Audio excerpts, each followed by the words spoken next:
And what's the biggest sense of, we're a wizard through these now. Ooh. What's the biggest sense of joy and accomplishment you get from singing and performing? Is that a fair question? No. I mean, obviously you love this stuff. Yeah. Be doing it. Well, you know, it's different. I mean, I love the studio. I love creating things. It's like being able to make a painting or doing a movie. But the stage show is exhilarating because you get to share energy with the crowd. So the biggest joy is being able to make people feel good with the Beatles music because, like I said, it still brings out the magic in people, and people are literally crying at these shows because it reminds them of so much, and it reminds us of so much because the Beatles were so much fun. So it's automatic acceptance, you know, like those shirts that George was wearing in the early days, stamp out the Beatles. You just can't do it. You know, they're just so popular that people come out in hundreds and literally thousands just to hear us. And we're not even them. You know? Feel bad for those poor sods who didn't like the Beatles when they first came out. I know there's still a few diehards that never did anything for me. I'm not one of those musicians. No, they're only going to be around for a week. I'm a Beach Boy fan. Yeah.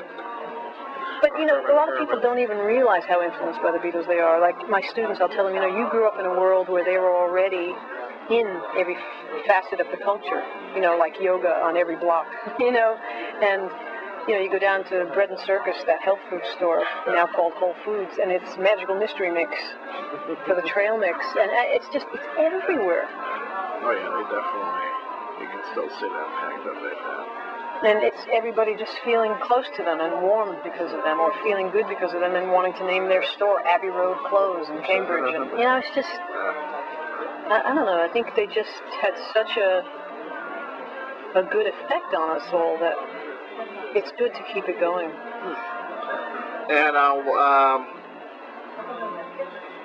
ask this question. I don't know where this question came from.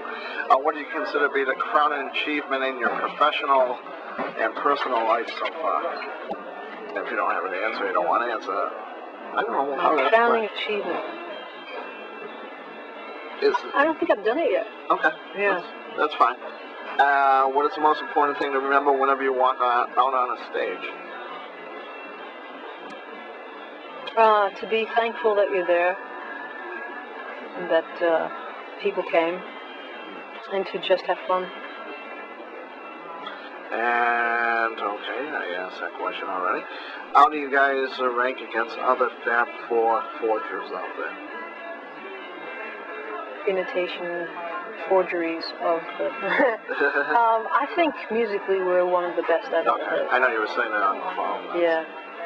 I know people like to sometimes see all the right instruments and the right clothes and the plastic mustaches and wigs and stuff. And that's good for an overall media sensation. But when it comes down to the legacy and the part that we keep talking about in this interview, it's the music. Right. And so that's where we, as four excellent musicians, really put our focus.